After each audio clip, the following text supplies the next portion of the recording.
কাজিৰঙা বানত ডুবি থকাৰ সময়তো পঞ্চতৰকা হোটেল বিতৰ্কৰ নতুন দিশ। অবৈধ ফেন্সিং উভালি ভূমিৰ গৰাকী কৃষকে কঠীয়াপাৰাত আৰক্ষীৰ বাধা আৰু মুখামুখি সংঘৰ্ষ। মুখ্যমন্ত্ৰী হিমন্ত বিশ্ব শৰ্মাৰ ইছাৰাত কাজিৰঙাৰ প্ৰাকৃতিক এনিমেল কৰিডৰ বন্ধ হয় আৰু কৃত্ৰিম কৰিডৰ সৃষ্টি কৰিব পাৰি নেকি? প্ৰশ্ন সোণেশ্বৰ নৰহৰ।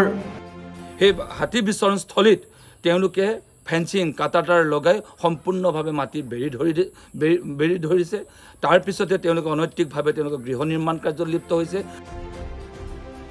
অবৈধভাৱে চৰকাৰে নতুন ফেন্সিং আৰু অন্যান্য গৃহ নিৰ্মাণ কাৰ্যৰ তথ্য গাপ দিয়াৰ অপচেষ্টা আৰু ৰাজহুৱা কৰ্মীক প্ৰৱেশত আৰক্ষীৰ বাধা। আমি গোলাঘাট গৈছিলোঁ, ডিচি আহিব বোলে আলোচনা কৰিব, তেতিয়া কাম। চৰকাৰৰ এই হঠকাৰী কাণ্ডক জীপাল কৃষক শ্ৰমিক সংঘৰ তীব্ৰ সমালোচনা। অসমৰ শেহতীয়া সংহাৰী বান মথাউৰি চিঙা কাণ্ডৰ পৰিস্থিতি মাৰ নাযাওঁতেই পুনৰ কাজিৰঙাৰ ৰাষ্ট্ৰীয় উদ্যানৰ পঞ্চতৰকা হোটেল বিতৰ্কই নৰূপ উন্মোচিত কৰিছে। যোৱা 5 তাৰিখে কাজিৰঙা ইংলে পথাৰত তাৰ ভূমি অধিকাৰী আদিবাসী লোকসকলে পূৰ্বৰ দৰে এইবাৰো পথাৰত সমূহীয়াকৈ কঠীয়া পাৰিবলৈ কৃষি সঁজুলি লৈ নামি পৰিছিল। কিন্তু তৎমুহূৰ্তত চৌদিশে কাটাতাৰ লগোৱা দেখি আচম্বিত হৈ খঙত অগ্নিবৰষে থলুৱা আদিবাসী ৰাইজৰ।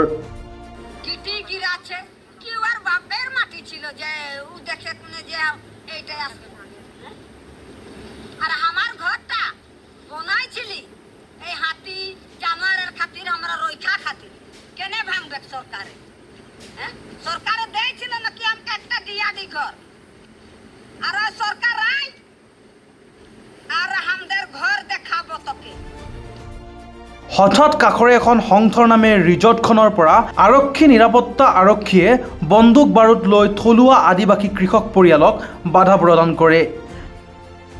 তেনে সময়ত বীৰত্বপূৰ্ণভাৱে স্থানীয় কৃষকসকল যুঁজ দি ফেন্সিঙৰ খুঁটা উভলা কাটাতাৰ ঘপিয়াই চিঙাৰ দৃশ্য এক গোপন কেমেৰাত বন্দী হয়।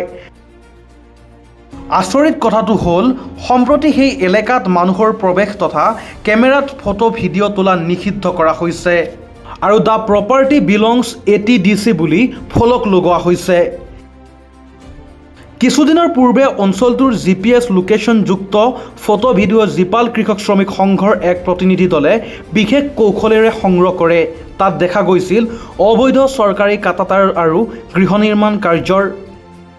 উল্লেখ্য যে স্থানীয় লোকে যোৱা 5 জুলাই 2024 তাৰিখে সমূহীয়াকৈ কঠীয়া পাৰিবলৈ যোৱা সময়ত সংঘৰ্ষত লিপ্ত হয় যদিও পিছৰ দিনাও প্ৰতিৰোধ সংগ্ৰাম গঢ়ি তোলে।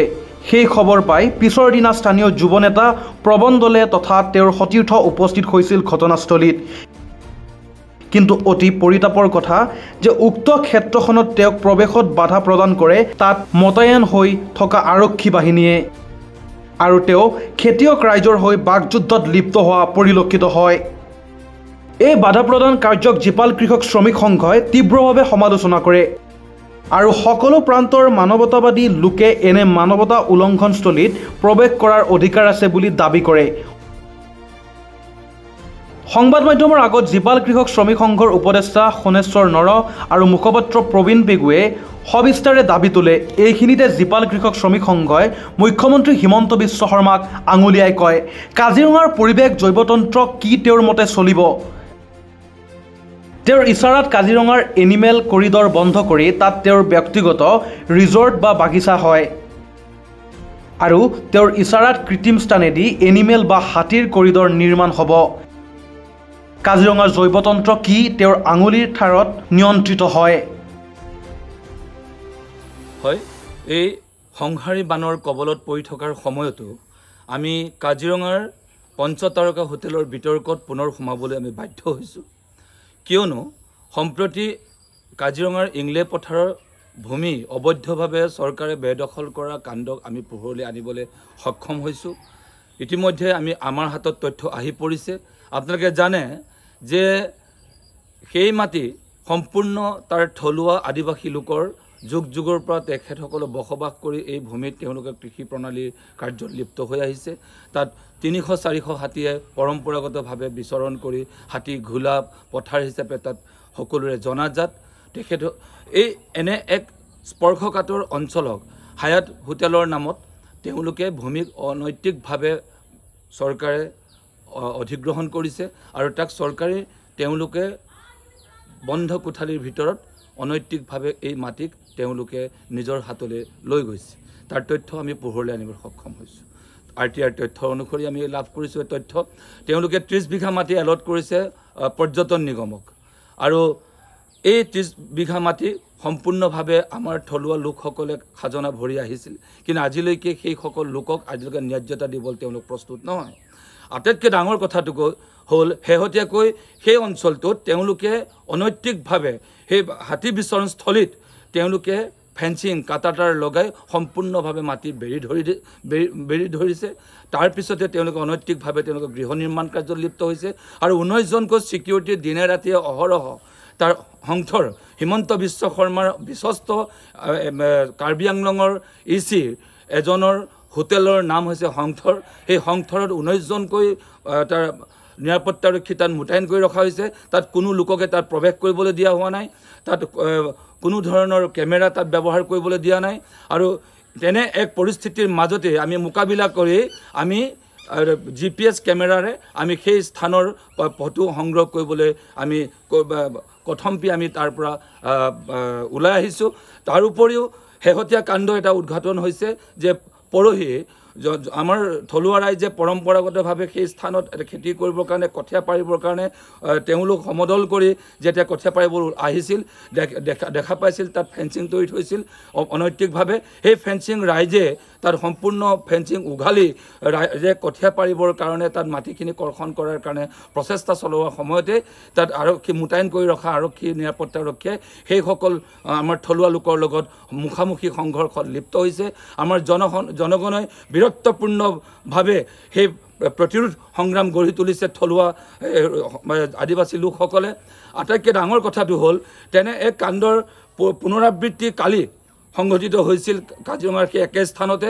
তেনেকুৱা এক পৰিস্থিতিৰ খবৰ লাভ কৰি আমাৰ ৰাজহুৱা কৰ্মী প্ৰণৱ দলেও এই পৰিদৰ্শন কৰিবলৈ যাওঁতে আৰক্ষীয়ে অনৈতিকভাৱে অবৈধভাৱে অসাংবিধানিকভাৱে তেওঁক বাধাপ্ৰাপ্ত কৰিছে।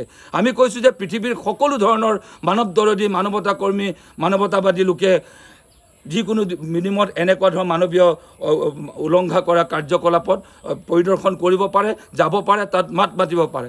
এই যে পুলিচে এই ধৰণেৰে যে বাধাগ্ৰস্ত কৰি তোলা হৈছে এইটো আমি সম্পূৰ্ণ জীপাল কৃষক শ্ৰমিক সংঘই আমি ধিক্কাৰ জনাইছোঁ। আৰু এটা প্ৰশ্ন আমি জীপাল কৃষক শ্ৰমিক সংঘৰ তৰফৰ পৰা হিমন্ত বিশ্ব শৰ্মালৈ আমি মুকলিকৈ প্ৰশ্ন কৰিছোঁ যে আপোনাৰ ইচ্ছাত আপোনাৰ আঙুলিৰ ঠাৰত কাজিৰঙা ৰাষ্ট্ৰীয় উদ্যানৰ কি কৰিডৰ হাল সলনি কৰি থাকিব পাৰি নেকি? আপোনাৰ ইচ্ছাত এটা হাতীৰ কৰিডৰ এলিফেণ্ট জ'ন বুলি বা এলিফেণ্ট কৰিডৰ বুলি কৈ থকা কাঞ্চনজুৰিৰ সেই স্থানৰ কেশৱ মহন্তৰ আপুনিতো সেই এলিফেণ্ট কৰিডৰটোকে আপোনালোকৰ ৰাস্তালৈ ৰূপান্তৰ কৰিলে, ছিকিউৰিটি গাৰ্ড লগাই অন্যান্য কমন পিপলক সোমোৱা প্ৰৱেশ নিষিদ্ধ কৰি দিলে আৰু আপোনালোকৰ নিজৰ অট্টালিকা তাৰ ৰিজৰ্ট আপোনালোকে নিৰ্মাণ কৰিলে আৰু সেই নেচাৰেল কৰিডৰ বন্ধ কৰি কৃত্ৰিমভাৱে নতুনকৈ কৰিডৰ নিৰ্মাণ কৰা এইটো ইক'লজিকেল এইটো থিয়ৰিত কেনেকৈ পৰে? আমি এটা মুকলিকৈ প্ৰশ্ন কৰিছোঁ, সৰ্বসাধাৰণ জনতাৰ সন্মুখলৈ আমি আনিব খুজিছোঁ আপোনাৰ এই প্ৰশ্নৰ উত্তৰ।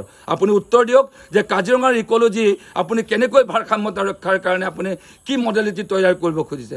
আপুনি ইচ্ছা কৰিছে তাত কৰিডৰ বন্ধ কৰিছে, আপুনি ইচ্ছা কৰিছে ইয়াৰ হাতী বিচৰণস্থলী বন্ধ কৰিছে। আপুনি দেখিছে শেহতীয়াকৈ বানপানীৰ সময়ত সেইসকল হাজাৰ ট্ৰাক আবদ্ধ হৈ আছে নুমলীগড়ৰ পৰা আপ টু দেৰগাঁৱলৈকে। সেই ট্ৰাকসমূহ এতিয়া গৈ গোলাঘাটৰ নুমলীগড়ৰ পৰা মাঞ্জাইদি গৈ তেওঁলোকে যাব লগা হৈছে। দিনটোত মাত্ৰ ওৱান টাইম আপোনালোকে ৰাস্তা খুলি দিছে। আমাৰ সৰ্বসাধাৰণ জনতাই সৰু এখন গাড়ী নিওঁতেও 2 ঘণ্টাকৈ সময় আমি কাজিৰঙা পাৰ হ'বৰ কাৰণে লগা হৈছে। এইবোৰ ছেক্ৰিফাইচ আমাৰ জনসাধাৰণে ভুগিছে। কিন্তু ইয়াৰ ফলশ্ৰুতিত এতিয়া ট্ৰাকবিলাকে আবদ্ধ হৈ থকাৰ ফলত যিটো মূল্যবৃদ্ধি যিটো হৈছে তাৰ মূল্যবৃদ্ধিৰ দাম আপুনি দিব নে আমাৰ জনসাধাৰণে ভৰিম?